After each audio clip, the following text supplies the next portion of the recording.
Bendito sea tu nombre, Señor. Te alabamos y te glorificamos en esta hora, Señor. Te damos gracias, Dios, por este tiempo de adoración, Señor. Este tiempo donde hemos podido estar en tu presencia, Señor, glorificándote, abriendo nuestro corazón, Señor, nuestra boca, dándote a ti, Señor, fruto de alabanza, Señor, presentando nuestros cuerpos, Señor, nuestras vidas, el sacrificio vivo, Señor maravilloso, presentándonos delante de ti, Señor, en unanimidad, Dios de la gloria, como hermanos en Cristo Jesús, Señor. Te damos gracias por este tiempo donde hemos estado en tu presencia, Señor, y no queremos apartarnos de ella, Señor maravilloso, pidiendo además que esa presencia tuya, Señor, intervenga en nosotros, Señor, que esa presencia tuya, Señor maravilloso, destruya cualquier yugo, Señor, rompa toda cadena, Señor de la gloria, en el nombre de Jesucristo de Nazaret, Señor. Y bendito Dios, con esa disposición, Señor, en medio de ese mover tan precioso, queremos nosotros escuchar tu palabra, Señor maravilloso. Queremos, Rey de la Gloria, escuchar lo que tienes para decirnos, Señor, con atención, lo que tienes para decirnos, Señor maravilloso, que es para vida eterna y para edificación, Señor. Te alabamos, Señor, hoy queremos, bendito Dios, contemplarte a ti, Señor, en este tiempo y pedirte, Señor Santo, que aquello que tienes para nosotros sea recibido en nuestros corazones, Señor, grabado allí, sembrado allí, Señor, para que rinda el fruto esperado y deseado, Señor, al 30 por uno, al 60 por uno y al 100 por uno, Señor, en el nombre de Jesucristo de Nazaret. Te damos gracias, Dios, por todas estas cosas. Y pedimos, Señor, que tu pueblo, Señor, sea enormemente bendecido, Señor, que el amparo, que el poder, Señor, que viene de ti lo recibamos nosotros. Tu misericordia, tu compasión nos alcancen, Señor, hoy. Nos disponemos para esto y que se haga conforme a tu voluntad, Señor. En el nombre de Jesús, Espíritu de Dios, Señor, en todas tus dimensiones, Señor, Espíritu tuyo, Señor, espíritu de temor, de consejo, de poder, de inteligencia, de sabiduría, de conocimiento, Señor, sean suministrados para nosotros en esta hora. En el nombre de Jesucristo de Nazaret. Bendito sea tu nombre, atamos todo espíritu de error, de confusión, de falsa doctrina, de falsa profecía y lo echamos al abismo en el nombre de Jesús de Nazaret. Para la gloria y honra de nuestro Dios, Señor. Amén y amén. Buenos días, mis hermanos. Dios les bendiga hoy en este nuevo domingo, en este nuevo tiempo. Una vez más estoy con ustedes. Estuvimos los pastores, estuvimos descansando 2 semanas. No fuimos a ninguna parte porque no es prudente. Toca esperar. Seguramente el otro año Dios nos permitirá, si es su voluntad, viajar a algún lugar para descansar. Pero nos tomamos el tiempo para descansar, para descansar nuestra voz, nuestro cuerpo, nuestra mente. Pero venimos una vez más con fuerza, con ánimo, para hacer la obra del Señor, amén. Para hacer la obra que Dios nos ha encomendado, la obra de apostólica, la obra de la estructuración, el atavío y la preparación para su regreso, amén. Porque ese tiene que ser uno de nuestras premisas. Tenemos que prepararnos porque Cristo vuelve, amén. Como dice el apóstol Pablo, Maranata, Cristo vuelve pronto, amén. Y bueno, estoy contento otra vez de estar con ustedes. Los bendigo en el nombre de Jesús, mis hermanos, a todos allí que están viendo esta transmisión. Esperamos en algún momento poder una vez más poder ministrar, poder orar por ustedes personalmente, aunque procuramos hacerlo en las casas, pero ojalá prontamente podamos retornar a nuestros lugares de reunión, pero que sea en el tiempo del Señor, amén, con sabiduría, con prudencia y sobriedad, amén. Bueno, hermanos, hace 3 semanas, porque fueron 2 los domingos que yo no prediqué, perdón.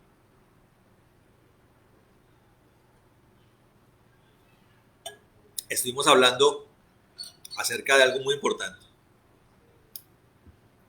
Y esa enseñanza estuvo inspirada por una revelación que Dios me dio.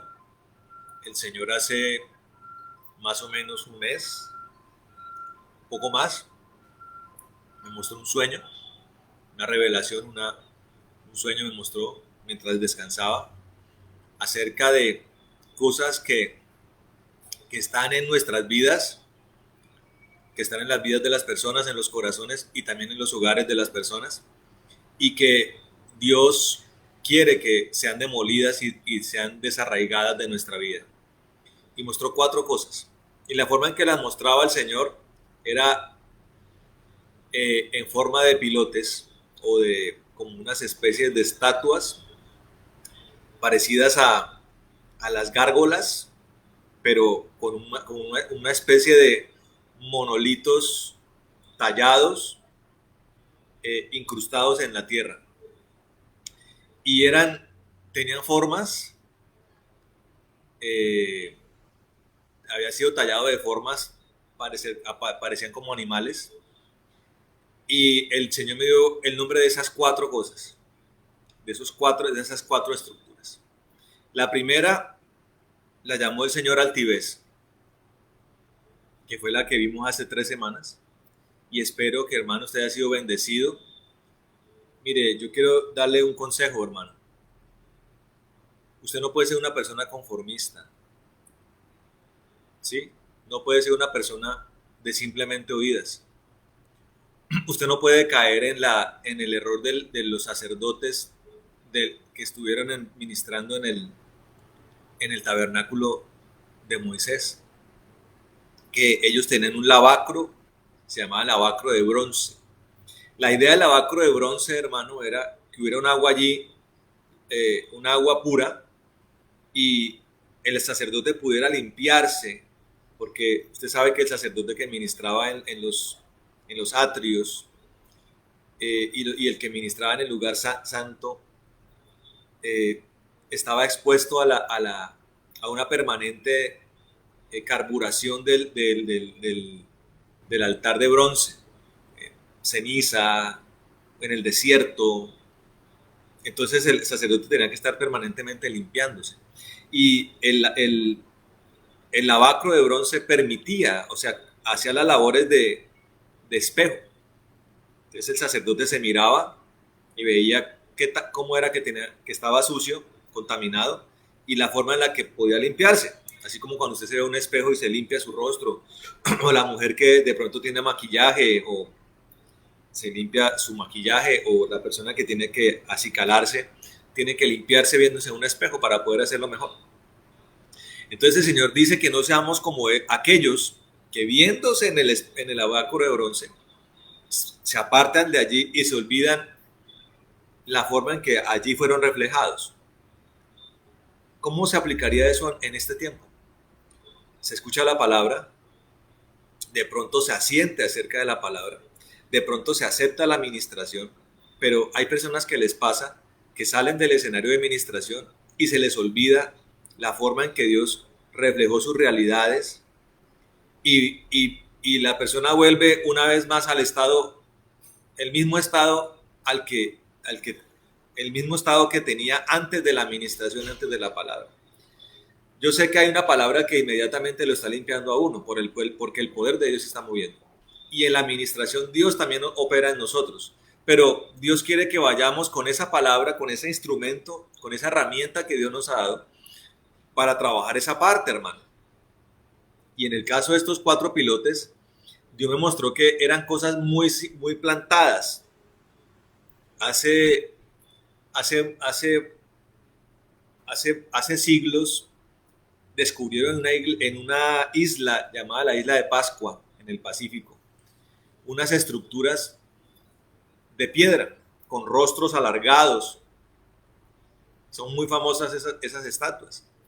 Y se pensaba que era simplemente el rostro clavado en tierra, pero después de que hicieron excavaciones, se dieron cuenta que hay todos unos cuerpos enterrados en tierra. Lo que hace que, si quisieran sacarlos de allí, sería una obra monumental. Muy difícil extirpar esas estatuas esas estructuras de piedra de la isla de Pascua sería una labor que realmente sería inútil, ¿no? Costaría mucho, no, sería de muy difícil acceso una tarea de esas. Las estructuras que yo vi, que Dios mostraba que estaban plantadas, o sea que hay cosas dentro de la tierra, dentro de los corazones, que necesitarán de mucho trabajo para que sean extirpadas. Lo que requiere entonces una labor constante, hermano, en la presencia de Dios, utilizando las herramientas, la renuncia, el deseo profundo de ser librado de eso. No sé, hermano, si usted, desde que se predicó esa palabra, al día de hoy ha estado trabajando eso. Si usted lo ha estado haciendo, hermano, con insistencia en la presencia de Dios, en el cuarto secreto, usted es una persona que está obrando con inteligencia, que está obrando con sabiduría y que está obrando con humildad. Si usted dejó eso allá hace 3 semanas y no lo siguió trabajando, yo quiero explicarle que es muy posible que esa altivez siga manifestándose en usted. Pero hay otras 3 cosas, hermano, que el Señor dijo que estaban allí. La primera, la altivez. Me habló acerca del orgullo. Me habló acerca del prejuicio y me habló acerca de el control. 4 cosas. Hace 3 semanas hablamos de la altivez y decíamos a grandes rasgos que la altivez es el sentimiento de superioridad frente a los demás que provoca un trato distante o despreciativo hacia ellos. Básicamente, conforme al significado de nuestro castellano, eso es la altivez. Y hablábamos acerca de que se asemejaba al vuelo alto de las aves de rapiña. El ave de rapiña que levanta un vuelo en las alturas, pero está asimilado con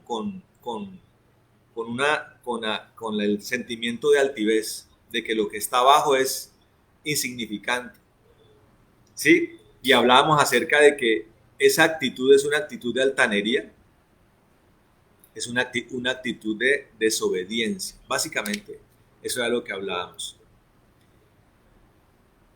No me quiero extender más porque usted puede buscar en internet, en YouTube o en la página del grupo de la iglesia, la predicación. Si de pronto usted no la escuchó, yo le recomiendo que vaya y la escuche. Y escuchándola, vaya al cuarto secreto con Dios y trabaje eso con Dios. Amén. Y si usted la escuchó hace 3 semanas y dejó eso así, yo le recomiendo que retome esto. Estas son cosas que usted tiene que retomar. Tiene que romper estas cosas, tiene que permitir que Dios rompa y demuela estas cosas en su vida. Y Dios me habló acerca del segundo aspecto, que es el que vamos a hablar hoy, que se llama el orgullo. Allá repítale usted al que tiene al lado, el orgullo.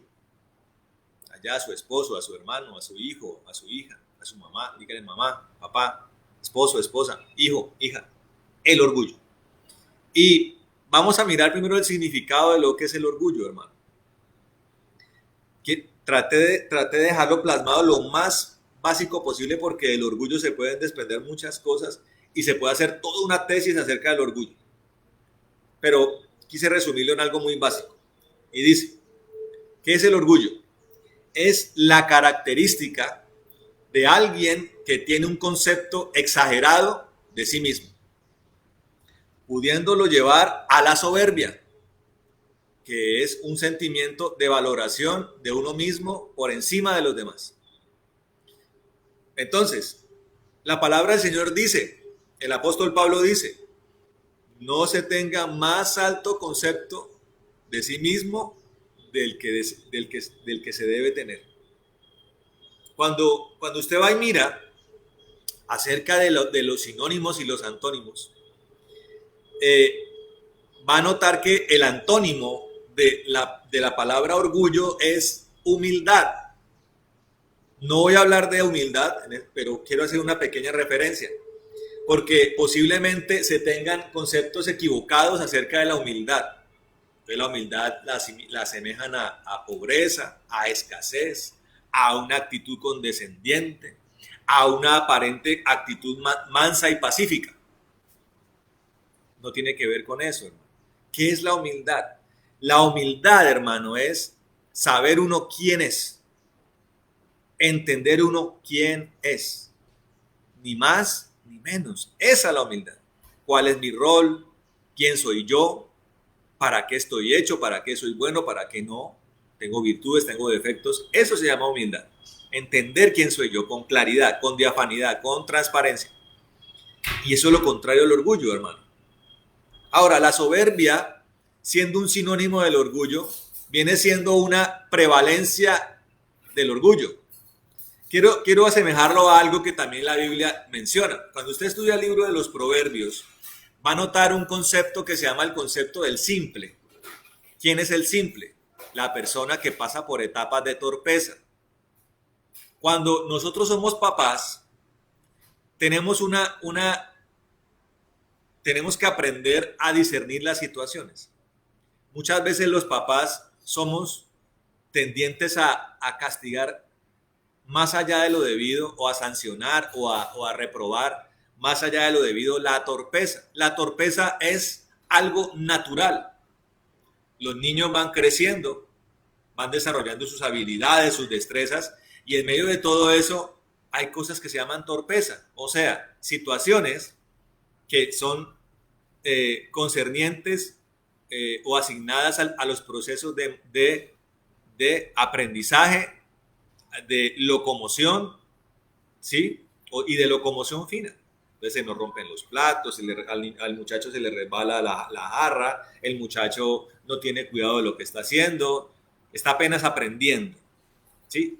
La torpeza es, de pronto, esa incapacidad que se tiene todavía de poder manejar bien mi entorno de manera correcta y de manera sabia. Ahora, si bien es cierto que eso hace parte del aprendizaje, es algo que tiene que ser conducido, tiene que ser enseñado, tiene que ser instruido para que el niño salga de la torpeza o de la simpleza del muchacho. ¿Por qué? Porque si el muchacho no sale de la simpleza, de la torpeza, se convierte con el tiempo en necedad. Y ya ahí sí la cosa es grave.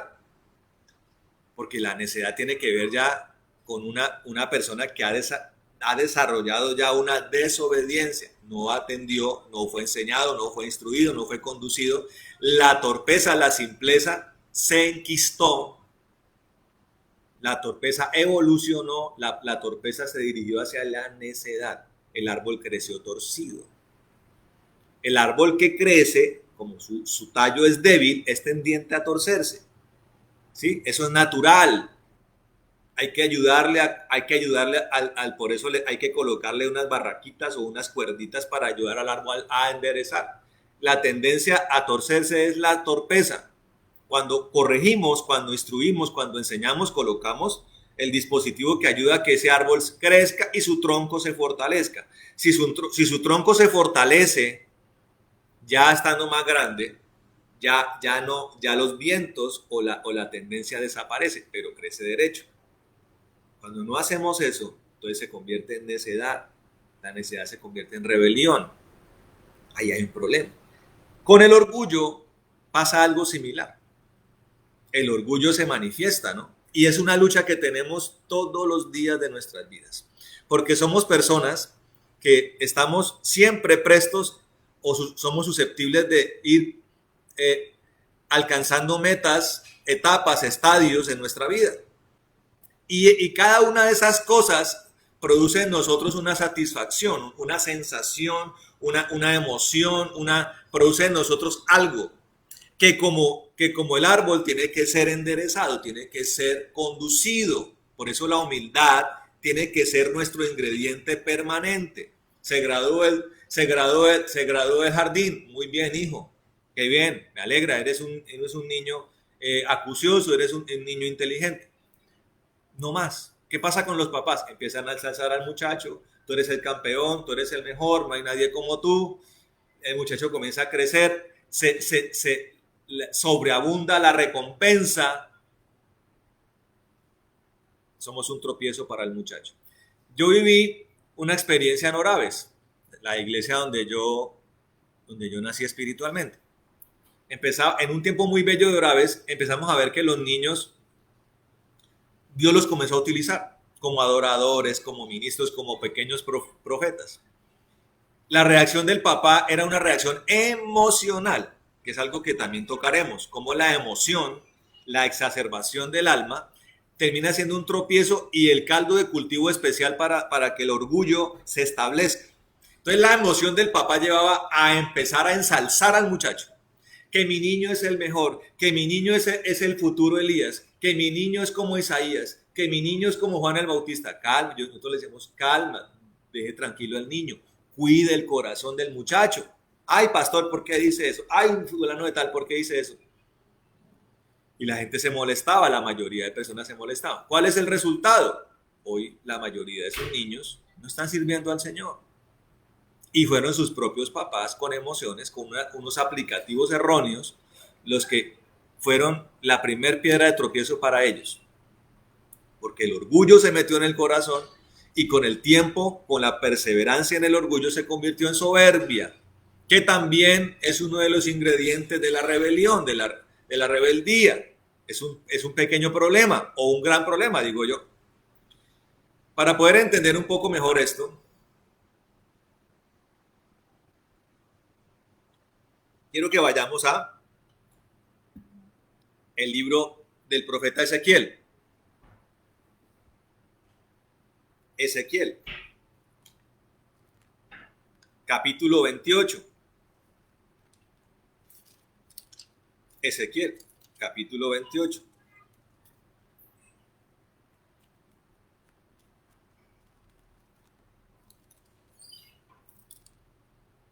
Dice la palabra del Señor, vamos al versículo 11. Dice,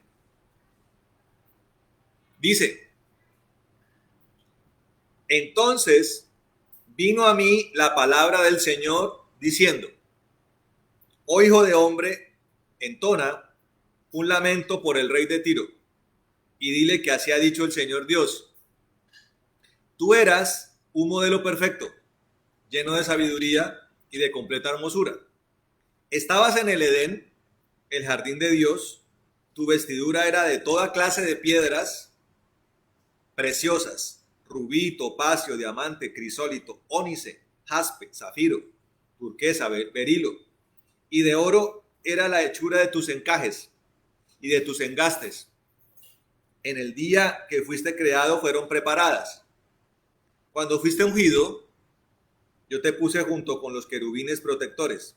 Estabas en el santo monte de Dios y andabas en medio de piedras de fuego. Eras perfecto en tus caminos desde el día en que fuiste creado hasta que se halló en ti maldad. Vamos a parar allí. Es evidente, hermano, que esta es una profecía con un doble referente. Le está hablando evidentemente al rey de Tiro, pero a través del mensaje de Ezequiel, Dios hace una alusión a un ser que él creó perfecto. Y usted va a notar con claridad, no tiene uno que ser un lingüista o una persona experta en gramática, ¿sí? Para entender que aquí Dios le está hablando a el enemigo. ¿Por qué? Porque está mencionando, lo está describiendo el lugar donde lo puso, el lugar donde estaba y el lugar desde donde cayó. Entonces está hablando acerca de que era perfecto. Ahora, si usted se pone a pensar en el proceso del enemigo, un proceso donde él habitaba en el monte alto, fue ungido por Dios, era querubín protector, era perfecto, era hermoso, cae de allí a la desgracia en la que se convirtió. Ahora, Dios, ¿qué hace a través de la obra del Señor Jesucristo? Una obra inversa. Nos levanta de la desgracia, de las obras de Satanás, del pozo de la desesperación, del lodo cenagoso, nos saca de allí y nos lleva a un estado de gracia en medio de su gloria. Nos invita al monte alto, nos unge el Señor y nos pasa de la imperfección a la perfección. ¿Cómo Dios utiliza lo que el enemigo hizo al revés para a través de la sangre del Señor Jesucristo hacer en nosotros algo invertido? Esa es la gran obra que Dios hace en nosotros. Pero entonces, mirando el tema del orgullo, fíjese que él estaba en un estado de perfección, querubín protector, ungido por Dios, pero dice la palabra, se halló en ti maldad. Cuando vemos que dice, se halló en ti maldad, es algo que se despertó en su corazón, algo que apareció en su corazón. Ese algo que apareció en su corazón se llama orgullo. Y como lo vimos en el significado, es un concepto exagerado de sí mismo. ¿Qué pasó en el corazón del enemigo? Del que hoy es nuestro enemigo. Empezó a tener un concepto exagerado de sí mismo. Cómo soy de bello, cómo soy de hermoso. Pero mire Dios cómo me hizo. Uf. Y mire lo que Dios hizo en mí. Estoy en el Monte Santo.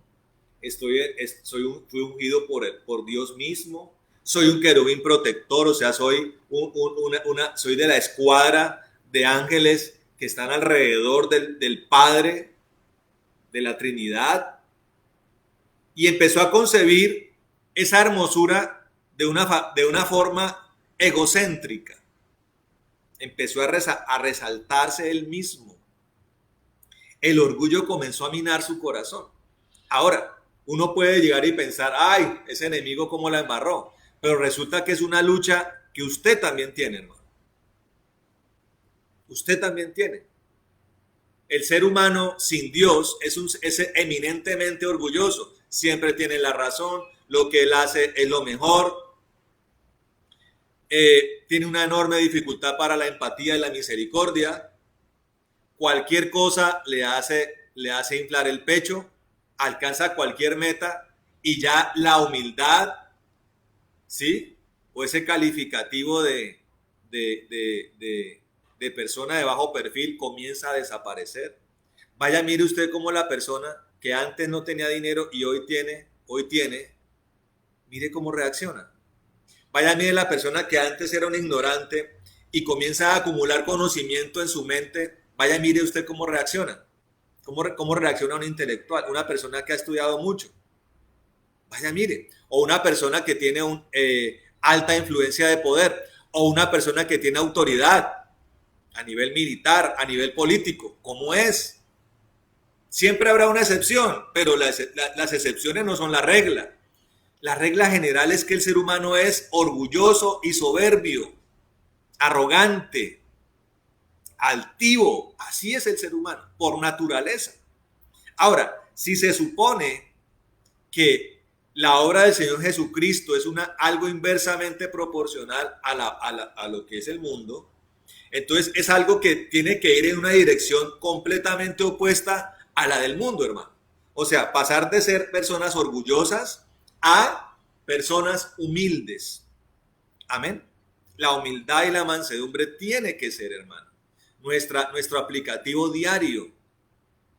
Y todos los días tenemos que verlo en el Señor, aprenderlo y aplicarlo, hermano, para evitar que la imperfección o la maldad se halle en nuestro corazón. Entonces apareció el orgullo. ¿Cómo aparece en las personas que están dentro de la iglesia de Cristo? ¿Cómo se recrea este conflicto? Generalmente la persona que llega a la iglesia o a los brazos del Señor es una persona que viene convaleciente, destruida, menospreciada, vituperada, menesterosa. Una persona que generalmente tiene una autoestima destruida, ¿sí? Viene depresiva, con tristeza, con amargura, con enfermedad, viene arruinada. Y Dios comienza a levantarla, Dios comienza a ayudarla, Dios comienza a empezar a cambiar su situación. Amén. Dios hace eso porque Él es Dios de poder, de milagros, de prodigios, de restauración. Él es un Dios de salvación. Pero Dios es perfecto en lo que hace. Por eso Dios se enfoca esencialmente, hermano, en la labor de la salvación y en el trabajo de su corazón. Amén. Él se enfoca en esto. Amén. Entonces, las personas muchas veces comienzan a salir de la situación, consiguen un esposo, consiguen un trabajo, la situación cambia, las circunstancias de vida cambian Y es posible que el orgullo aparezca o reaparezca en el corazón. O vienen, por ejemplo, cosas celestiales, llamados, ministerios, dones, ¿sí? Que llegan a la vida de la persona. Y existen dos formas de asimilarlo: bajo un colchón de humildad o bajo una plataforma de orgullo. La persona que recibe lo de Dios con humildad es una persona que va a seguir allanando el terreno de manera correcta en el caminar con Dios. La persona que lo amortigua en el orgullo va a empezar a incubar un tropiezo en su propia vida y en la vida de los que están en su entorno. Entonces viene la profecía, el llamado, los dones se manifiestan. Estas son circunstancias que el enemigo aprovecha. ¿Por qué? Voy a seguir explicando. Aparece el orgullo en el corazón del enemigo. Versículo 15. Se halló en ti maldad, dice. Versículo 16 dice: a causa de tu gran comercio te llenaron de violencia y pecaste. En otra versión dirá acerca de tus contrataciones. ¿Qué pasó con el orgullo del enemigo, del diablo? No desaparece. Evoluciona, crece, se potencia, lo expande, lo cultiva, lo hace crecer aún más. ¿Cómo? Pasa de ser una observancia personal y lo comienza a extender hacia un culto hacia él. Entonces, pensemos en la gente en la iglesia. Viene destruida, Dios la levanta, Dios le da cosas, lo restaura, Dios da dones, da llamados, Dios dice: quiero esto para ti, algo maravilloso. La persona reacciona, aparece el orgullo en su corazón. Yo soy el escogido de Dios, yo soy el elegido de Jehová. El enemigo aprovecha esto. El enemigo hizo contrataciones con los ángeles y los convenció de que él era un ser digno de adoración, a un punto en que los convenció de que él era digno de adoración, pero Dios no. Dios no era digno de adoración, sino él. Imagínense la capacidad de engaño que él tiene. Entonces, aparece en medio de esto falsos profetas, gente que habla de parte de Dios, pero no es Dios el que les ha hablado, o que dicen que hablan de parte de Dios, pero no es Dios el que les ha hablado.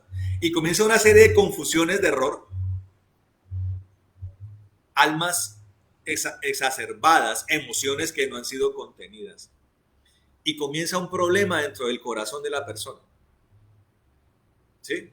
Aparecen dones, conocimiento teológico, posicionamiento dentro de la esfera religiosa y eclesial.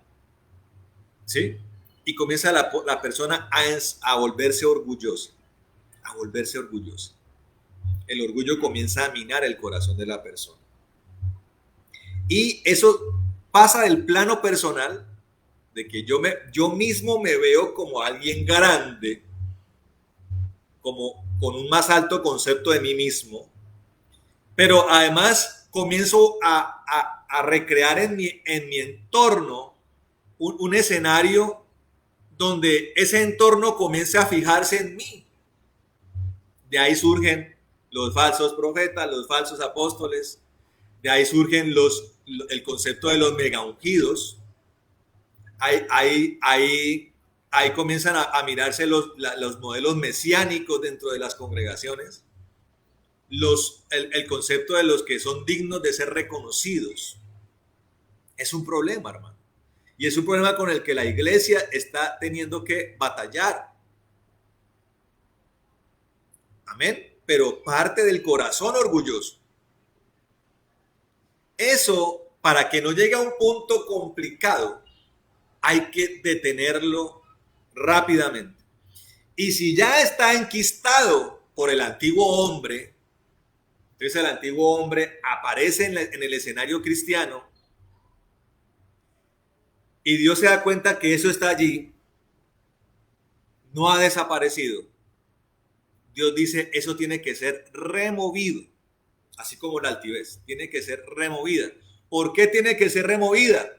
Porque si no se remueve con el pasar del tiempo, hermano, va a ser un problema. Va a ser un problema. para la persona y también para la comunidad donde la persona esté. Ahora, aquí esto puede desarrollarse o desenvolverse en dos escenarios posibles. Si la persona no extirpa esto de su corazón, de su vida, y está en un lugar donde no hay un gran discernimiento, donde no hay pastores, no hay pastores vigilantes, donde no hay pastores atentos a esto, eso va a convertirse en un detonador de problemas y de destrucción dentro de una congregación. Pero si hay pastores, profetas y apóstoles que están atentos a estas cosas, la persona va a chocar con esto, porque no va a poder desarrollar lo que Dios tiene para él, no porque los apóstoles, profetas o pastores lo estén impidiendo, porque esa es una labor que uno tiene como pastor. Si uno algo ve mal y ve que alguien va en un proceso de manera equivocada, uno tiene que detener eso para que la persona corrija el camino, no solamente por la persona, sino por la protección de la comunidad donde se encuentra. Entonces, si la persona choca con eso, es porque eso que está en el corazón no ha sido sacado, no ha sido eliminado. Por eso, cuando arranqué la predicación, dije, hay que ser insistentes con esto. Dios envía la palabra, Dios envía la unción, el instrumento, la herramienta para trabajarla hasta que eso sea demolido. Es como la demolición de una casa vieja. Toca demoler los techos, toca demoler las paredes, toca arrancar los cimientos, hermano. Eso es una labor compleja, acuciosa. Demoler algo a punta de martillo va a requerir de muchos martillazos, de muchos mazazos, de mucha pala, de mucha pica. Y en algunos lugares, dependiendo de cómo está de fuerte la edificación, hay que hacer trabajo de demolición con dinamita, hermano. Hay edificios que si se ponen a demolerlo a punta de martillo o de bola de demolición, no acaban nunca. Hay que dinamitarlo, que también es un trabajo complejo porque hay que saber hacer eso. Tienen que ser expertos en explosivos. Ahora, llévelo al plano espiritual de su vida. Hay cosas que hay que propinarles golpes permanentemente para tumbarlos. Lo que entendemos entonces que hay procesos de liberación que son complejos y en los cuales va a requerirse de mucha unción y de paciencia. Paciencia que en el caso particular del orgullo es la principal aliada del orgullo. Amén. Esto nos lo está viendo Dios para que lo tengamos en cuenta por el bienestar individual y también por el bienestar colectivo, hermano.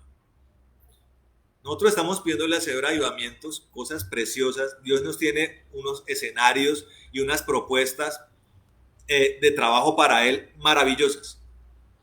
Pero con este tipo de circunstancias internas prevaleciendo, va a ser imposible hacerlo. O por lo menos hacerlo bien. Hay entonces que escuchar la palabra y dirigirme hacia la modificación de ese escenario. A la altivez hay que darle martillo. ¿Cada cuánto, pastor? Todos los días. Hasta desarraigar eso del corazón y aún allí estar atento cada día de mi vida para que la altivez no haya nicho en mi corazón. Con el orgullo igual, hay que martillar eso hasta que desaparezca. Y aún desaparecido tengo que estar vigilante para que el orgullo no halle nicho en mi corazón, hermano. Ese es un trabajo de paciencia, de perseverancia en la presencia de Dios, no en términos religiosos, porque la religiosidad es una de los perfeccionamientos o de las formas en las que el orgullo se desarrolla, hermano. La persona religiosa es orgullosa. Hay personas que son tendientes al activismo, al régimen marcial, al régimen draconiano, como algún día también me lo habló el Señor. Regímenes draconianos, ¿sí? Modelos, camisas de fuerza, cuadriculados, gobiernos del hombre. El gobierno del hombre es el gobierno del orgullo, hermano. Entonces, curso para esto, promoción aquí, promoción allá. Control sobre las personas, que también hablaremos acerca del control, del prejuicio del control. Seminario bíblico, matrimonios con la teología, cosas del orgullo, hermano. ¿Por qué? Porque no hay una teología. Cuando hablamos en términos humanos, no hay una teología. Hay muchas teologías, como lo habló el pastor Antonio el viernes. Me caso con una, me estoy casando en la obstinación de aquellos que construyeron eso, hermano. Usted va y mira las corrientes teológicas. Cesacionismo, reformismo, metodismo, episcopalismo, bautismo, pentecostalismo, arrianismo, calvinismo. ¿Con cuál me caso, hermano?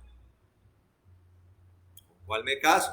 Yo le digo, hermano, el verdadero seminario es el seminario que uno tiene con el Espíritu Santo de Dios.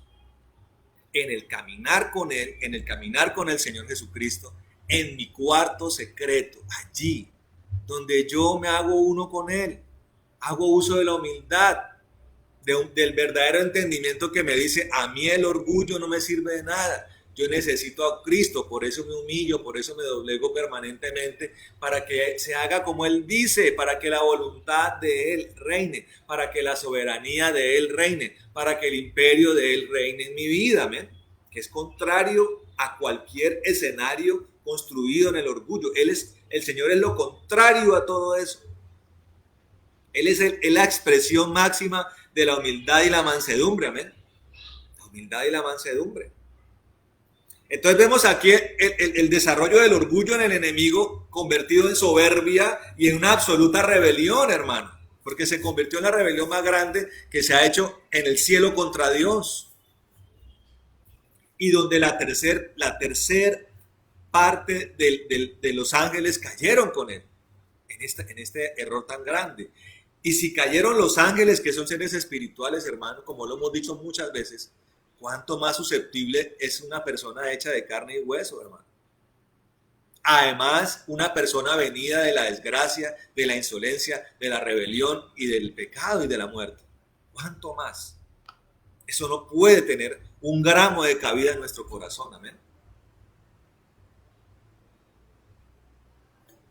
Todos los días, mi querido hermano, hay que revisar, y si hay algo allí, renunciar a ello y decirle al Señor, Señor, quema esto, no lo quiero, no lo quiero.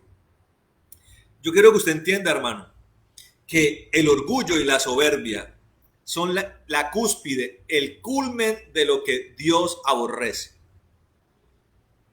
De lo que Dios aborrece. El orgullo es especialmente un ingrediente que no proviene del Padre, que no proviene del Hijo, que no viene del Espíritu. Viene de la oscuridad y viene de la condición de hombre de pecado, hermano.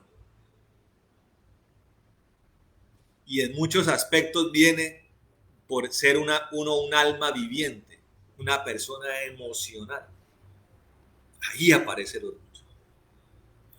Miren lo que dice primera carta de Juan, capítulo 2, versículo 16. Miren lo que dice, versículo muy conocido. Dice la palabra del Señor, dice, porque todo lo que hay en el mundo, los deseos de la carne, los deseos de los ojos y la soberbia de la vida, en esta versión, dice que es la versión 2006 de Reina Valera, dice soberbia de la vida. En otra versión, que la 1960, habla de la vanagloria de la vida. ¿Qué es la vanagloria? La vanagloria es el orgullo, es la soberbia. La soberbia, el orgullo de la vida. Entonces está hablando de los deseos de los ojos, los deseos de la carne y la evolución de estas dos cosas hacia la vanagloria, hacia el orgullo, hacia la soberbia de la vida, dice. Esto no proviene del Padre, dice. No proviene del Padre, sino del mundo, del espíritu del mundo, hermano. Del espíritu que posa en el príncipe de este mundo, hermano.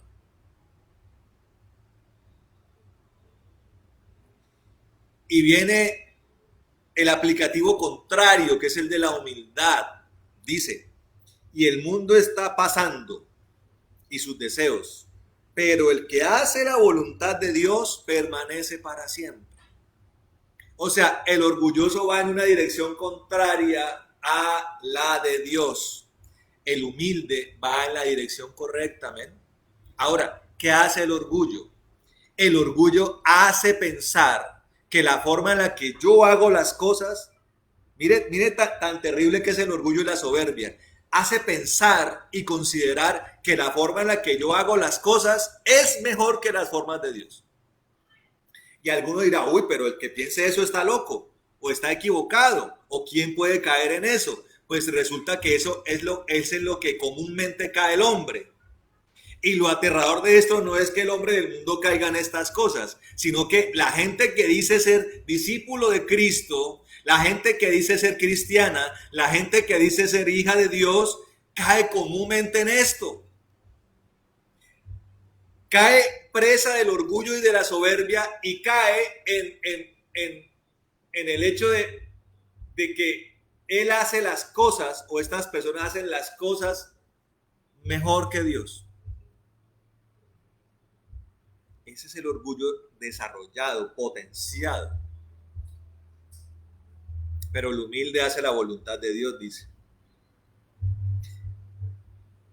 ¿Qué es el orgullo en otro término técnico? El orgullo es independencia de Dios. Hay personas que son de ese corte, del corte emancipado, del corte independiente. Hago lo que yo quiero, como yo quiero, a la forma que quiero. Esta es una situación que nos invita, hermano, a examinarnos a nosotros cómo hacemos las cosas. Si somos preponderantes en nuestra propia concepción, en nuestro propio concepto, en nuestra propia forma de hacer las cosas. Hay gente que en sus casas, hermano, es tendiente a no escuchar consejos, a no estar en conciliación, a no conciliar decisiones, a no escuchar opiniones. Se hace como yo digo porque como yo digo es mejor, porque tiene uno que hacer las cosas porque los demás no las saben hacer.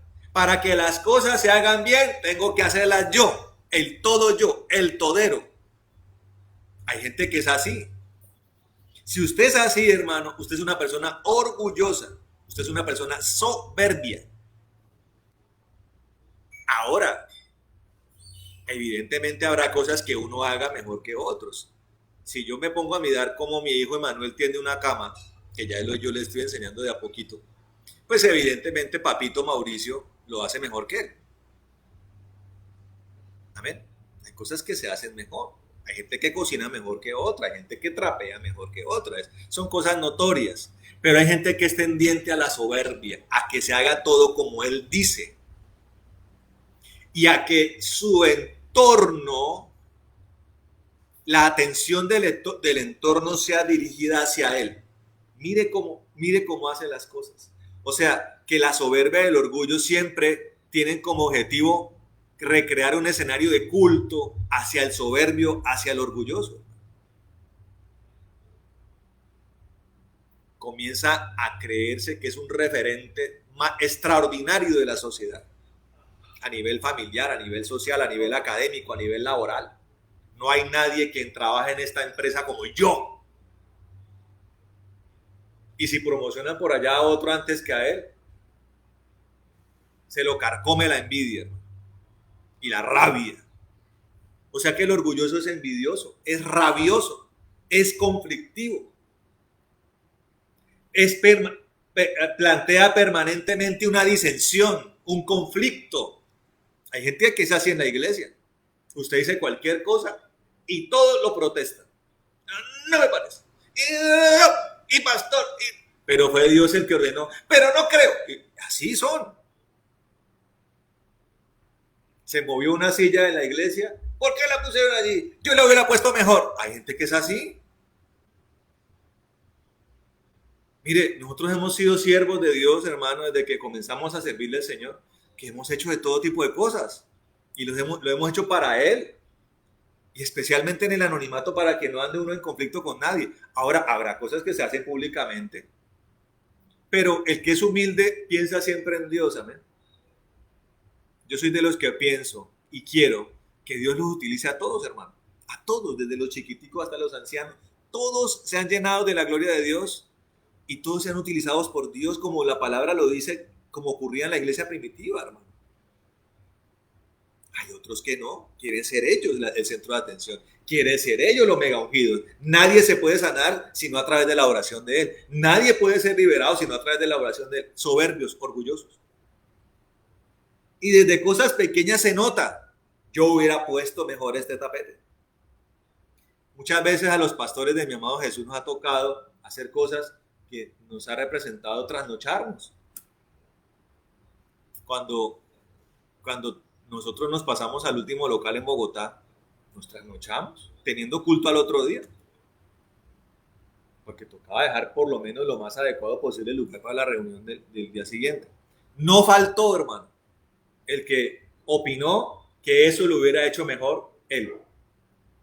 Y uno se queda mirando eso. Ya uno sabe cómo son esas cosas.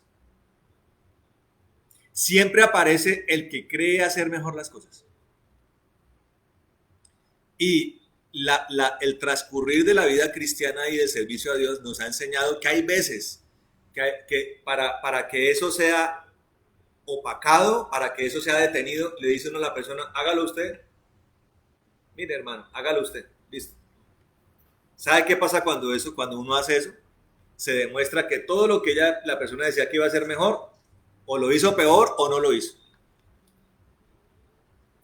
Lo que quiere decir que el orgulloso, el soberbio, generalmente es una persona presumida. O sea, una persona que se presume mejor, pero a la hora de la realidad no lo es. ¿O será que Satanás era mejor que Dios? ¿Será? ¿Qué habrán pensado los ángeles cuando cayeron en cuenta de a quién empezaron a seguir y a expensas de quién? ¿De quién? ¿A expensas de qué? Empezaron a seguir al enemigo y cuando cayeron en cuenta que habían dejado a Dios, se notaron el gravísimo error que habían cometido. Y la bendición que hemos tenido nosotros, los seres humanos, de tener una posibilidad de redención, ellos no la tuvieron. Ni los ángeles que cayeron en esa rebelión, ni los ángeles que cayeron en la rebelión de Génesis 6. Nosotros somos personas bendecidas, porque siendo muy malvados, Dios de allí nos sacó para ser ahora sus hijos, hermano. No hijos llenos de orgullo y de soberbia, hijos humildes, hermano, mansos. Entonces el orgullo es independencia. Esa independencia de Dios viene siendo la esclavitud de la carne, o que viene siendo además la esclavitud del pecado. Miren lo que dice Romanos capítulo 6. Romanos 6 dice, versículo 16, dice, ¿no sabéis que cuando os ofrecéis a alguien para obedecerle como esclavos, sois esclavos del que obedecéis? Ya sea del pecado para muerte o de la obediencia para la justicia. Ahora, póngase a pensar, ¿cómo surgen las sectas? O los movimientos caudillistas o los movimientos mesiánicos. Siempre surgen tal cual como la rebelión que hubo en el reino de los cielos. Un Luzbel que empieza a considerarse, a tener un concepto exagerado de él, cómo soy de hermoso, cómo soy de poderoso, cómo soy de grande, mire cómo resplandezco.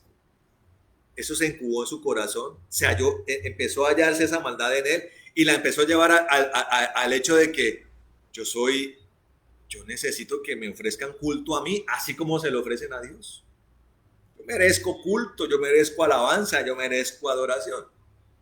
Aparece alguien así, que se ve grande, que se ve súper ungido, que no hay como él, que no hay gente que tenga dones como él, que él es el único duro, él es el único que sana enfermos, él es el único que puede orar por los endemoniados, él es el único que profetiza, las lenguas de él son las mejores, su llamado, su perfil, hasta su aspecto físico es mejor que los demás. Comienzan a fluir las artimañas del engaño y la manipulación, tal cual como en el reino de los cielos cuando Satanás comenzó a hacer esto. Comienza la gente a ser engañada por esta persona. Se introduce el error, una corriente espiritual que no es la de Dios y la gente cae presa de eso. Por eso lo dice la palabra. Dice, cuando os ofrecéis a alguien para obedecerle como esclavos, sois esclavos del que obedecéis. Por eso hay congregaciones e iglesias donde la gente no es esclava de Cristo, sino de los hombres. Y hay así de congregaciones. Las sectas notoriamente cayeron en eso. Y hablo secta porque es notoriamente contraria a la verdad, a la Biblia, a la naturaleza de Dios. Testigos de Jehová, Iglesia Católica, Iglesia de la Profecía, ortodoxos, mormones, pentecostales unidos, por mencionar las más conocidas sectas. Porque en el mundo hay miles de sectas. Judaizantes. Estamos hablando, eso ya es un problema notorio. Estamos hablando de congregaciones donde se predica la Biblia, donde se ora en el nombre de Jesús, donde se cree en la Trinidad, donde se cree en el Espíritu Santo, pero cuando usted va y mira, es el gobierno de los hombres. O sea, a pesar de que se predica la verdad, a pesar de que se cree en Jesús, a pesar de que la doctrina pareciera ser muy clara, ahí no está gobernando Cristo ni el Espíritu Santo, sino está gobernando el corazón de un orgulloso y de un soberbio. Y la gente comienza a volverse esclavo de ese orgulloso y ese soberbio. Ahora, ¿qué es lo que va a pasar cuando alguien se vuelve esclavo de un orgulloso o de un soberbio? Comienza a haber una pululación del orgullo y la soberbia. Característica del lugar de reunión donde pulula el orgullo y la soberbia. Comienzan a considerarse que ellos son mejores que los demás. Y le voy a decir una cosa, hermano, es algo con lo cual el enemigo ataca abundantemente. Nosotros en nuestra congregación tuvimos personas que comenzaron a creer, porque como Dios ha estado con nosotros, porque se veían las sanidades, porque se veían las liberaciones, un trabajo evangelístico notorio. Personas más jovencitas, más pequeñas, o de un corazón que no había sido enderezado correctamente, comenzaron a recrear en sus mentes y en sus corazones, porque eso no pasó con los pastores. Empezaron a creer que este es el único lugar, el único remanente que queda para donde se predica la verdad y donde está la presencia de Dios y su amor. Mentiras, hermano. Y el enemigo ataca con eso. Lo atacó a Elías. Claro, y mire cuando ataca el diablo. El diablo no lo ataca a uno cuando está uno en vacaciones o en descanso. Ataca posiblemente después de una gran conquista, de una gran victoria. El enemigo lo hizo con Elías. ¿De dónde venía Elías? De una victoria rimbombante, hermano. 850 profetas de Baal y de Acera. Despeñados, destripados en un cañón cerca a allí donde habían ofrecido los sacrificios, habían ofrecido el sacrificio a Dios.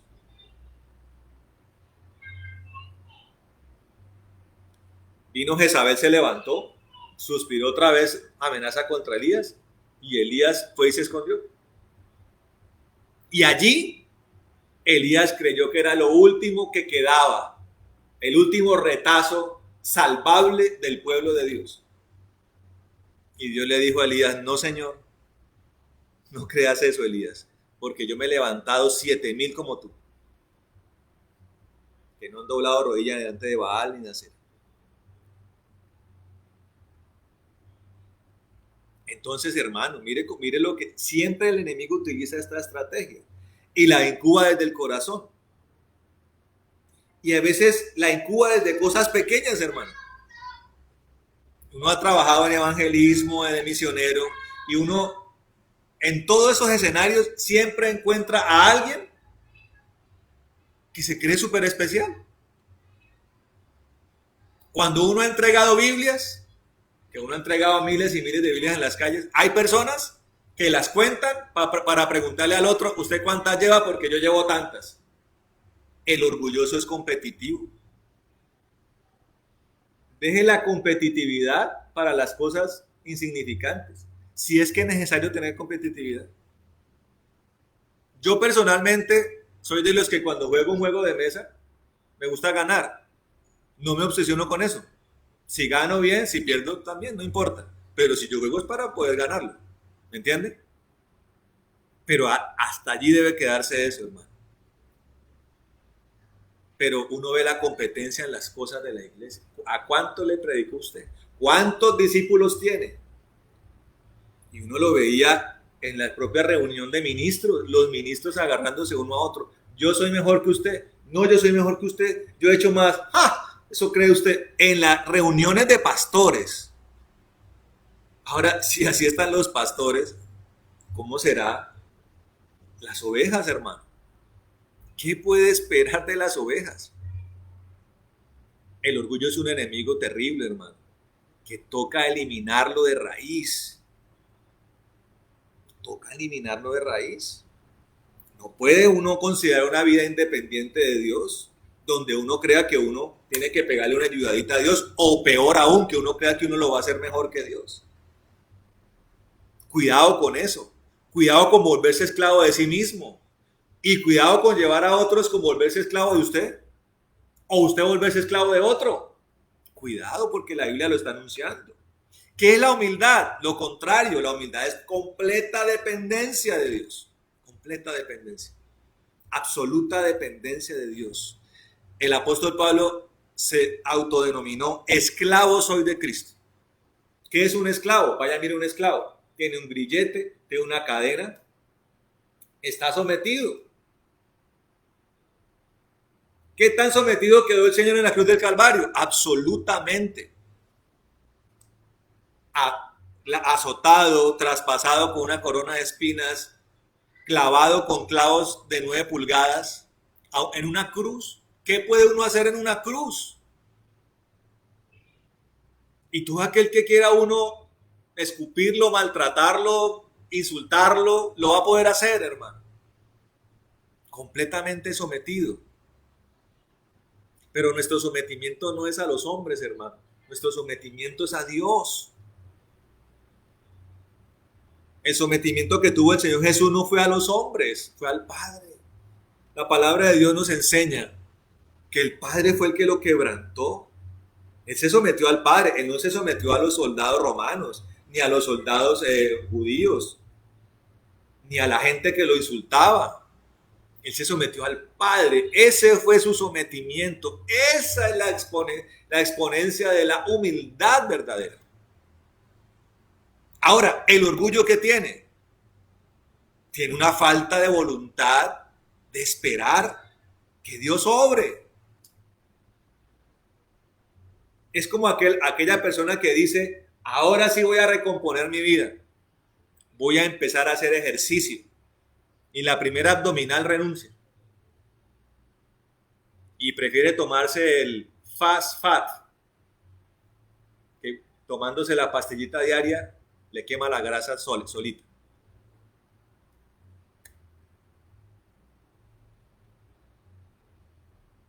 La persona, en vez de trabajar su cuerpo, utiliza el camino fácil, la liposucción, el bypass. Como tanto, me voy a mandar a que me corten un pedazo de estómago. Y todo eso termina mal, hermano. Hay un problema, hermano, en esto, se llama la impaciencia. La fe requiere una voluntad de esperar que Dios obre en su tiempo y a su manera. El orgulloso no tiene esta capacidad, la pierde, o nunca la tuvo o la pierde. Se pone inquieto, se pone ansioso. ¿Cuándo responderá Dios? Dios dijo, ¿cuándo va a pasar? Y esa desesperación, que es lo que Dios llama afán en la palabra, a la cual dice que el que la tiene no le va a añadir la estatura a un codo, y de verdad las situaciones tanto terrenales como espirituales nos enseñan que el afán no sirve de nada, solo queda el cansancio. Y pasa en cualquier escenario de la vida. Llega el recibo del agua, preciso llegó en el mes de menos plata. ¿De qué va a servir el afán? Y sobre todo ese afán que hace que se pierda hasta el sueño.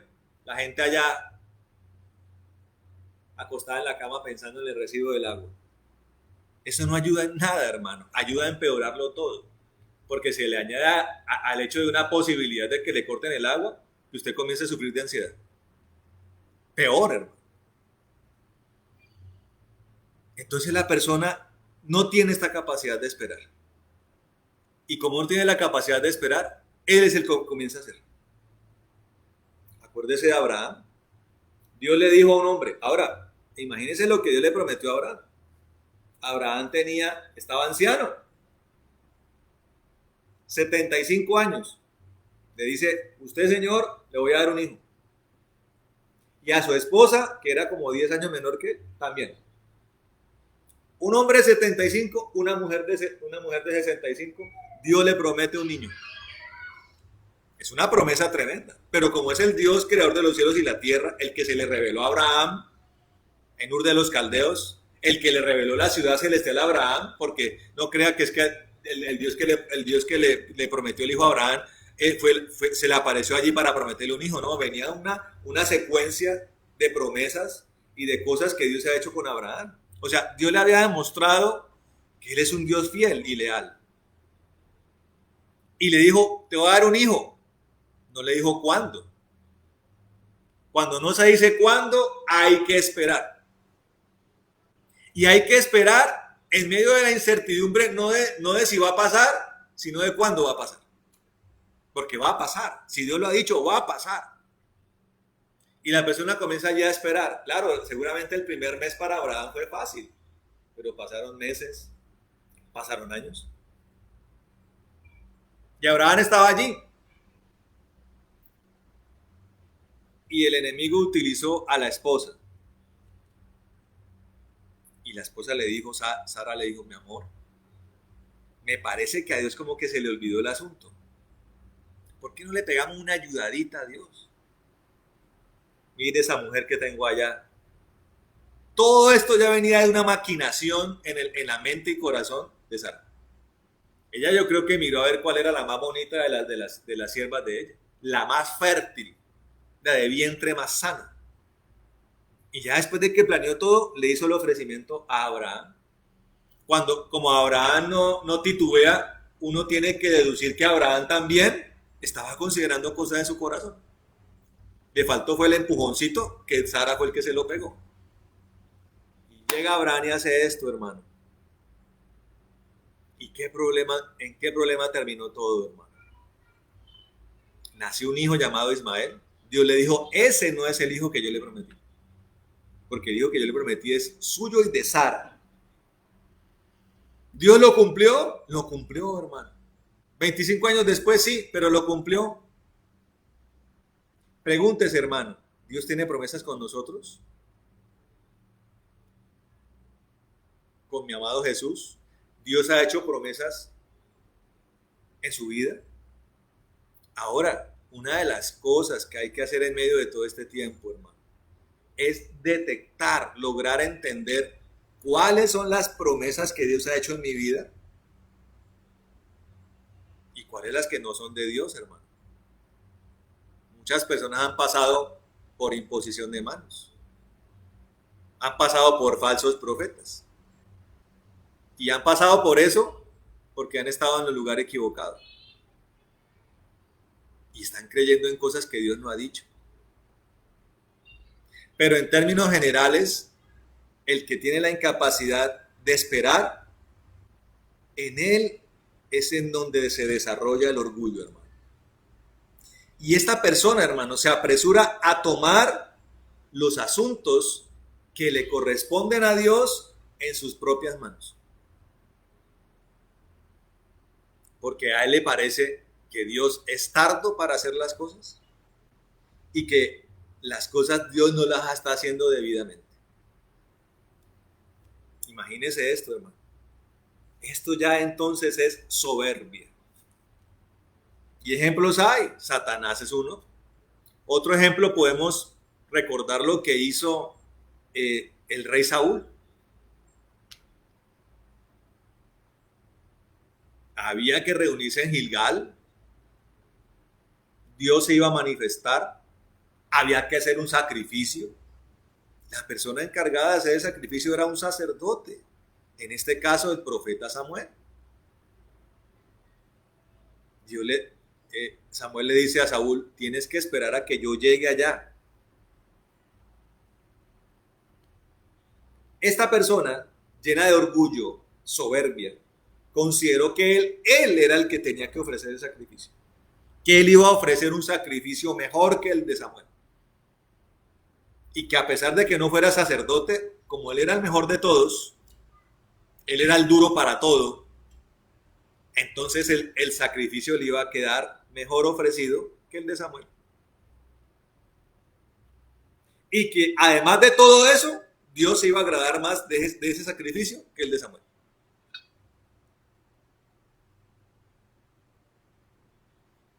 Hay gente, hermano, que está poseída por el orgullo y cree que puede hacer mejor las cosas que el pastor. Cree que puede hacer mejor las cosas que el intercesor. Cree que puede hacer mejor las cosas que el que hace oficio en la iglesia. Cree que puede hacer mejor las cosas que el contador de la iglesia. Cree que puede hacer mejor las cosas que el salmista de la iglesia. Cree que puede hacer mejor las cosas que el que cuida los carros en la iglesia. Ese es el soberbio. El que en su imaginativo cree que todo lo va a hacer mejor. Y llega a un punto, hermano, que cree que si él mete mano, la va a hacer mejor que Dios.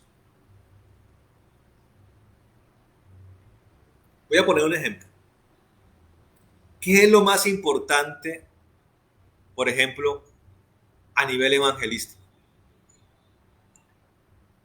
¿La unción de Dios o el rigor organizativo? Le pregunto a usted, hermano, ¿qué es lo que va a hacer que la gente sea impactada por Dios? Claro, las cosas hay que organizarlas. Hay que tener un escenario, una plataforma, un sonido. Claro, las cosas hay que hacerlas. Pero eso no es lo más importante, hermano. Una campaña evangelística lo que más necesita es la presencia de Dios en el lugar. Porque esa presencia es la que va a convencer de pecado a la gente, la va a llevar al arrepentimiento, porque esa presencia es la que va a hacer que los demonios salgan corriendo, porque esa presencia es la que va a hacer que los milagros ocurran, porque esa presencia es la que va a hacer que los enfermos se sanen. Pero hay gente, increíblemente hay gente que opta por lo organizacional y utilizan las herramientas humanas por encima de las celestiales. ¿Y qué hacemos? Recurramos a las obras dramáticas. La gente va a convencerse con obras de teatro por encima de la unción. Error, hermano. Y si la cosa es con niños, entonces hay que traer a Hugo, Paco y Luis, al Pato Donald, a Mickey Mouse, al payaso fulano de tal, al malabarista de tal, para que hagan reír a los niños y así los niños masivamente se conviertan a Cristo. Hermano, vaya, mire la palabra de Dios. ¿Qué fue lo que se necesitó para que cayera el Espíritu Santo sobre los judíos? Dale libertad para que Dios hiciera lo que quiera. ¿Y qué se necesitó para que cayera eso de la casa de Cornelio, hermano? ¿Qué organización se necesitó? ¿Qué logística se necesitó en la casa de Cornelio? ¿O en el aposento alto? Para el aposento alto, lo único que Dios exigió es: no se muevan de acá hasta que caiga el Espíritu Santo.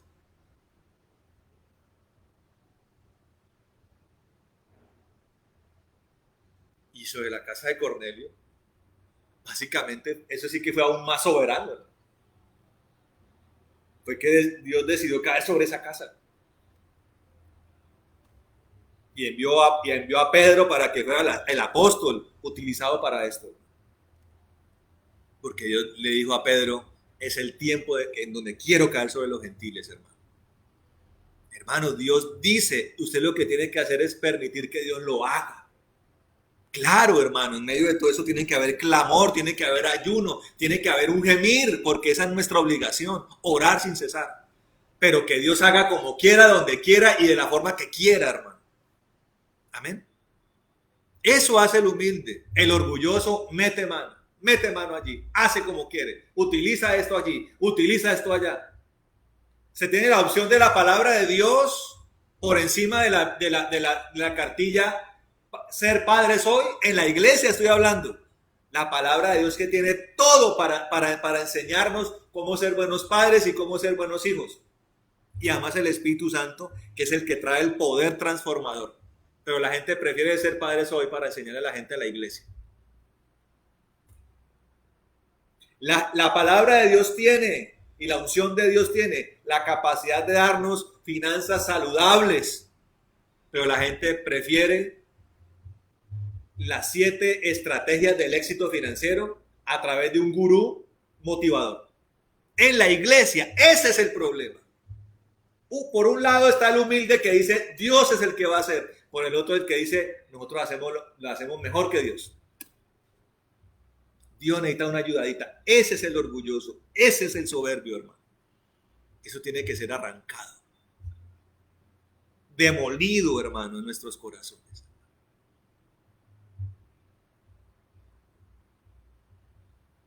Tenemos que dejar de creer que somos los mejores para todo, hermano. Tenemos que empezar a darle cabida a que todos hagamos lo que nos corresponde, hermano. Tenemos que empezar a dejar de ser un tropiezo para que otros crezcan, hermano. Cómo me alegra que el Señor empiece a levantar ministros, a Javier, a Samuelito, a Alejandro, allí, allá, a César, a Alex. Hermano, que Dios los utilice a todos y ojalá más que a uno, hermano. Ojalá. Que Dios los lleve a las cárceles, a los hospitales, a las calles, a los pueblos, a los municipios, y la gloria a las naciones y la gloria de Dios los acompañe, hermanos, llenos. Eso es lo que Dios quiere. Eso es lo que se conoce como lluvia tardía. Pero la lluvia tardía ocurrirá en medio de un pueblo humilde, hermano. En medio de un pueblo unido en este sentir, hermano. Sin afanes, sin desesperaciones, sin ansiedades, sin activismo. El activismo es el del orgulloso. Pica para allí, pica para allá, hago allí, levanto allá, levanto aquí, levanto allá. Trabaja para las cosas terrenales, hermano. Pero el activista no tiene el primer amor, hermano. Y no tener el primer amor es típico del orgulloso, del soberbio. Dios nos ha llamado a levantar una estructura espiritual, hermano, no humana, una estructura celestial, no humana, hermano. Amén. Tenemos que ser completamente dependientes de Dios, porque en eso consiste la fe, una fe que es por el oír. En este caso, el oír hace referencia al conocimiento de Dios. Sabemos que Dios hace lo correcto. Lo sabemos porque lo creemos, pero también porque lo hemos visto. Haga un comparativo de lo que usted ha tratado de hacer usted y lo que hace Dios. Dios lo hace perfecto. Usted es un chambón. Hay gente que se para frente al espejo para mirar a ver cómo va a convencer a otro de pecado. El que convence de pecado es el Espíritu Santo, hermano. Usted llénese de él. Y el día que tenga que hablarle a alguien, Dios hablará por usted. Punto final. Llénese de la unción de Dios, que será Dios el que sana el enfermo. Llénese de la unción de Dios, que será Dios el que libera al endemoniado. Pero ¿qué tal yo leyéndome la cartilla, los 7 pasos de la sanidad? O leyéndome la cartilla, ¿cómo exorcizar un endemoniado? Escrito por el arzobispo. Imagínense que un cura católico le enseña a uno cómo sacar un demonio. O un pastor. Es Cristo, el Espíritu de Dios el que lo hace. Él es el que hace los milagros. Él es el que hace los prodigios. Los milagros creativos los hace Él. Usted llénese de Él y Dios hará. Y se moverá como quiera. Usted tiene la opción de ser el yunque como el orgulloso, un pedazo de piedra que no lo mueve nadie, o ser una plumita que se mueve en el viento de Dios, hermano. El orgullo nos convierte en yunques. La humildad nos convierte en alguien llevado por el viento de Dios, amén. Ahora, hay una promesa para el que espera en Dios, hermano, muy bella. Ya casi vamos a terminar, hermano. Hay una promesa para el que espera en Dios que está en Apocalipsis, hermano. Capítulo 3. Dice, versículo 10, dice, porque guardaste la palabra de mi paciencia. Yo también guardaré, porque guardaste la palabra de mi paciencia, yo también te guardaré a la hora de la prueba que ha de venir sobre todo el mundo habitado, para probar a los moradores de la tierra. Dice, guardaste la palabra de mi paciencia, dice. ¿Qué significa esto? Dios habló, Él va a hacer. Deje que Él lo haga. Usted ore, usted clame, pero deje que Él lo haga a su manera, que lo haga a la hora determinada, en el lugar determinado, amén. No sea impaciente. Y si me pongo el ejemplo de la familia, la gente ora por mi primo, por mi tío, por mi prima, por mi amigo. Ora, como ve que no hay resultados inmediatos, la persona comienza a hacer uso de las estrategias humanas. Mire, hermano, ni en asados, ni en almuerzos, ni en cenas, ni en chocolatadas, ni en participaciones en cosas del mundo, nadie se convierte en eso. Nadie se convierte en navidades, ni en novenas, ni en San Pedros, ni en San Valentines. La gente cree que haciendo lo que otros hacen o interviniendo de manera constante en la gente se va a convertir. No, hermano. Es el Espíritu de Dios. Es mi clamor y la paciencia en que Dios hará. Amén. Yo tengo una convicción muy grande, hermano, de que Dios va a tomarse toda esa familia que todavía no se ha convertido. Yo lo tengo clarita. Y sé que Él es el que lo va a hacer. Pero mi molestadera, mi llamadera, mi visitadera, mi exacerbación en la intervención con mi familia va a ser un tropiezo, hermano. Mi retaíla no cambia a nadie, hermano. Mis concesiones. Muchas veces la gente por supuestamente ser un instrumento de salvación, negocia los principios de Dios, hermano. ¿Y usted cree que negociando los principios de Dios alguien se va a convertir, hermano? Digo, no. Él es el que hace, amén. Quiero que miremos unos versículos para finalizar. En Romanos capítulo 12. Romanos 12. Versículo 16 dice, tened un mismo sentir los unos por los otros, no siendo altivos, en otra parte dirá arrogantes o soberbios, sino acomodándoos a los humildes. No seas sabios en vuestra propia opinión. Amén. También dice Proverbios 29-23, dice, la soberbia del hombre lo abate, pero al humilde de espíritu lo sustenta la honra. Repito, la soberbia del hombre lo abate, lo derriba, lo derrumba, pero al humilde de espíritu le sustenta la honra. Y ahí mismo en Proverbios más atrás, en 18:12 dice, para terminar, este es el último versículo, dice, antes del quebrantamiento se enaltece el corazón del hombre, y antes de la honra está la humildad. ¿Cuál es la recompensa de la soberbia y del orgullo? El quebrantamiento, el desecho de Dios. Pero la recompensa de la humildad es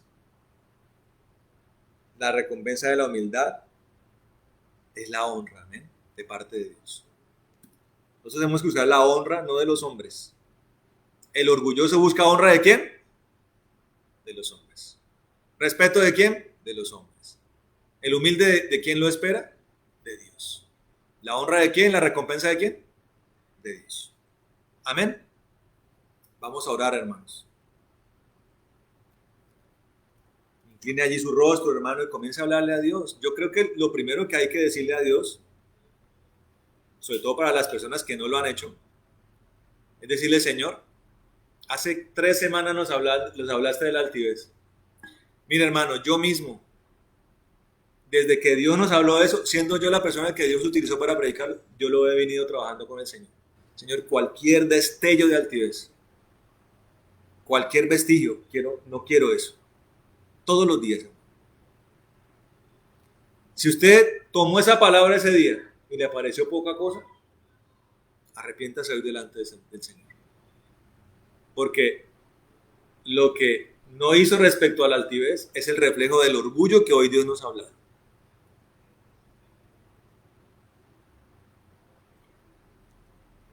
Comience a hablarle al Señor, hermano, a pedirle perdón por estas cosas. Amén. Y ya yo voy también a orar.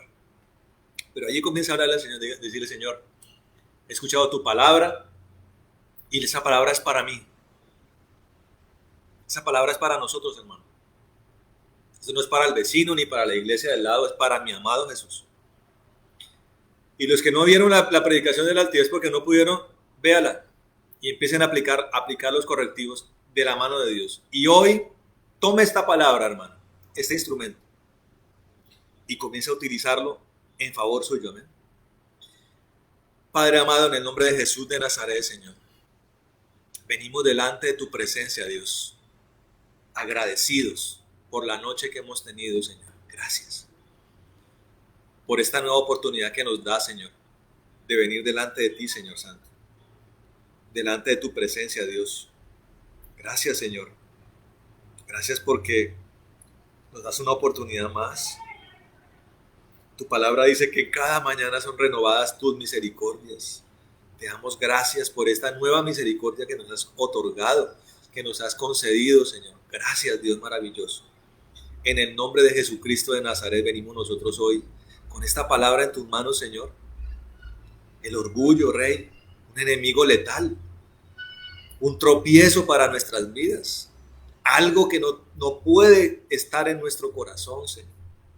Hoy te pedimos perdón por ese orgullo, Señor, y por cualquier vestigio de él te pedimos perdón. Conforme a lo que hemos escuchado, hoy te decimos, aborrecemos esto, Señor.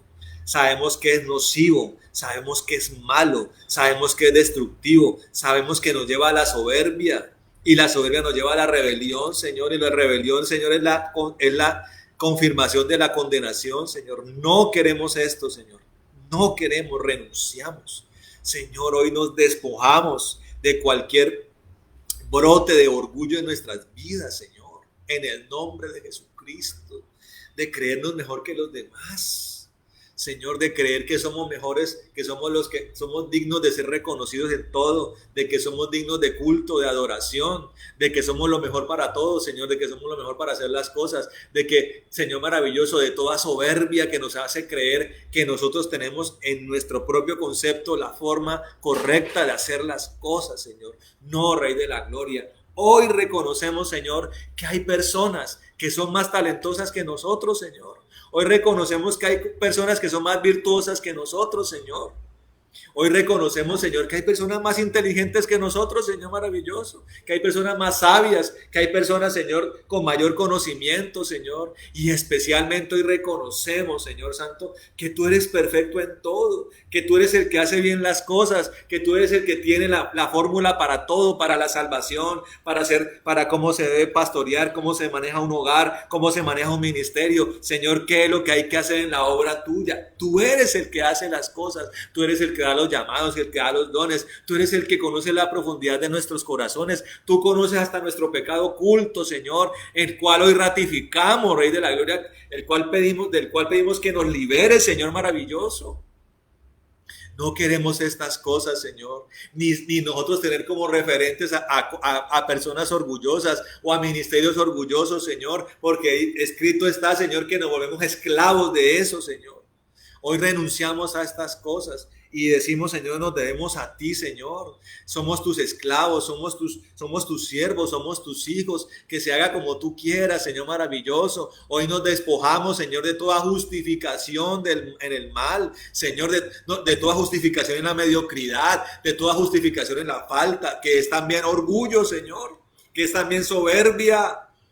Señor maravilloso, hoy creemos en tu poder, Señor. Hoy creemos en tus promesas. Unas se cumplen en un corto plazo, otras en un mediano plazo, otras tendrán que esperar más, pero cuando tú lo has dicho, lo creemos. Oramos creyendo, Señor, que tú harás las cosas, Señor. Que te decimos, no vamos a meter mano en las cosas, no vamos a poner lo que creemos. De hecho, te pedimos, Señor, que renueve nuestra mente, que renueve nuestro entendimiento, Señor, que quites toda cosa tenebrosa, Señor, toda penumbra en nuestras mentes, Señor maravilloso, en el nombre de Jesucristo. Libera nuestra mente, libera nuestro corazón, toda concepción personal, toda concepción de hombres, toda arrogancia, toda soberbia, Señor, quítala, demuélela con tu poder, Señor. Aplica el mazo de lo apostólico y demuele, Señor, pulveriza, destruye, desarticula todo aquello que se había cimentado en los corazones, en el área de la altivez, en el área del orgullo, rómpelo. Demuélelo, renunciamos a esto, no lo queremos, Señor, no lo apreciamos, no lo consideramos valioso, no es algo meritorio de ser usado, ni siquiera de ser meditado, Señor, ni siquiera de ser concebido, Señor Santo. En el nombre de Jesucristo, borra toda maldad con tu fuego, demuele, pulveriza, calcina toda maldad, Señor maravilloso. Queremos seguir siendo llevados, Señor, en la dirección de la perfección, de la hermosura, de la unción, de la humildad, de la obediencia, entendiendo que el único digno de adoración, el único digno de gloria, de reconocimiento, de alabanza, eres tú, Señor maravilloso. No queremos robarte nada de gloria. Por eso pedimos, Señor, que tú los utilices a todos, Señor. Aquí no necesitamos caudillos, ni mesías humanos, Señor maravilloso, ni supuestos mega ungidos, ni personas, Señor, ni déspotas del altar, Señor. Desechamos esto en el corazón, Señor. Y todo humanismo, Señor, y toda exacerbación en la intervención del hombre, Señor. Y todo resaltamiento, Señor, en las cosas humanas, Señor maravilloso. Destruimos toda falsa piedad, toda falsa misericordia, toda condescendencia, Señor. Falsa misericordia, Señor, es un falso amor por la gente. Falsa piedad es un falso amor por ti, maravilloso Dios. Condescendencia es supuestamente una aceptación de tu palabra y una supuesta obediencia, pero realmente no lo es, Señor maravilloso. Desechamos todo esto de nuestras vidas. Pedimos que lo demuelas en las vidas en el nombre de Jesús. Demuele esto en las vidas de mis hermanos, también en mi propia vida, Señor, en los ministerios, en las familias. Demuélelo, Señor. No queremos esto. Queremos ser un pueblo que te adora, que te cree con corazón sincero, con deseo de santidad, con deseo del reino de los cielos, Señor, no creyéndonos más que nadie, Señor. Hay muchos lugares, hay pastores que son, Señor maravilloso, tremendos hombres de Dios, Señor, que son un reto para nosotros y que nosotros ni siquiera nos parecemos a ellos. Hombres destacados, mujeres destacados para el reino de los cielos, no para los hombres, Señor. Claro, Señor maravilloso, queremos seguir creciendo, pero tenemos que ser conscientes de lo que somos, Señor. En qué punto estamos pero también hacia dónde queremos dirigirnos, Señor. Y hoy necesitamos que eso sea demolido, destruido. Ahora mismo, en el nombre de Jesucristo, rompe la base de esto en las vidas, Señor. En el nombre de Jesucristo de Nazaret, amado Dios, y que se haga como tú quieras, Señor. Y trae un avivamiento para nuestras vidas, Rey, un avivamiento para mis hermanos, todos aquellos que están allí, mi amado Jesús, todos los que se añadan, Señor maravilloso. Tócalos con tu poder, Dios, en el nombre de Jesucristo de Nazaret, Señor. Gracias, Dios. Y recibimos esto con felicidad, con anhelo, con deseo, Señor. Toca a mis hermanos, desde el más ancianito hasta el más pequeño. Tócalo con tu poder a cada mujer, a cada varón, a cada joven, Señor. Cuánto pido, Señor, que toque los niños, que toque los jóvenes, Señor maravilloso, para que estas cosas no sean un tropiezo para ellos, Señor, y que los uses desde chiquitos, Señor maravilloso, para tu gloria, y coloca sabiduría en nosotros para no ser un tropiezo para ellos, para no despertar en ellos ningún orgullo, Señor, ninguna soberbia, Señor. Es por la gracia. Nos gloriamos en tu gracia, nos gloriamos en tu conocimiento, nos gloriamos en tu obra, Señor maravilloso. Gracias, Rey de la Gloria, en el nombre de Jesucristo, Señor. Y todo espíritu que esté asociado a esto lo atamos en el nombre de Jesús. Lo encadenamos y lo echamos al abismo en esta hora, en el nombre de Jesucristo de Nazaret. Señor, te damos gracias por el poder que hay en ti, Señor Santo. Gracias, Rey amado. Creo en la obra que tú haces, Señor, y haz como quieras, Señor, en las 3 congregaciones y todo lo que tenemos por delante, como tú quieras que se haga, a la forma, con la sazón que tú quieres, Señor. En el nombre de Jesús, llenos de ti, Señor, en el río de tu poder, en el nombre de Jesucristo, Señor. Señor, gracias te damos en esta hora también por mis hermanos, que con liberalidad, con generosidad, Señor, ofrendan, diezman, Señor. Reprende el devorador de sus vidas, abre las ventanas de los cielos para que haya abundancia, sobreabundancia, llena los lagares, los graneros, las despensas, las mesas, los lugares de reserva, llénalos con tu poder, Señor, que no haya justo desamparado, ni hijo de justo que mendigue pan. Pedimos también, Señor, para que sanes todas las enfermedades de nuestro pueblo, de tu pueblo, Señor, porque es tu pueblo. Sana toda enfermedad psicológica, emocional, enfermedad física, Señor, biológica, sánala. En el nombre de Jesús de Nazaret, toda enfermedad queda destruida por el poder de la palabra y de la unción de Dios. Escrito está, por la llaga de nuestro Señor Jesucristo somos sanados y curados.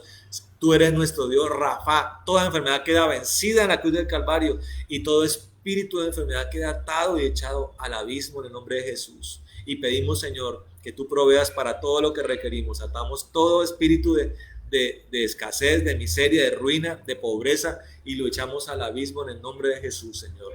Atamos toda retaliación y venganza, toda furia de las tinieblas, y la echamos al abismo, Señor, y pedimos que de verdad coloques el querer y el hacer en mis hermanos para que tomen esto que tú nos has dado y vayan contigo, Señor, a terminar de derrumbar todo esto en sus propias vidas, en el nombre de Jesús. Y queremos ver el fruto en todos mis hermanos, en el nombre de Jesucristo, al 100%, y que ninguno se pierda, sino que todos accedan a la vida eterna. Oramos como lo hizo Aarón, que tú nos bendigas y nos guardes, haga resplandecer tu rostro sobre nosotros, ten de nosotros misericordia, Señor, alces tu rostro sobre nosotros y pon en nosotros paz, Señor. Y oramos como Jabes también lo hizo, que tú nos bendigas, que ensanche nuestro territorio, que tu mano esté con nosotros y nos libre de todo mal, para que no nos dañe. En el nombre de Jesucristo de Nazaret. Amén y amén. Bueno, hermanos, contento estoy de estar con ustedes una vez más, pero ya toca terminar hoy la transmisión. Nos vemos el martes en la oración a las 5:30, los esperamos. Ojalá a todos, amén. Un abrazo grande para todos, les amamos. En nombre de Jesús. Amén y amén.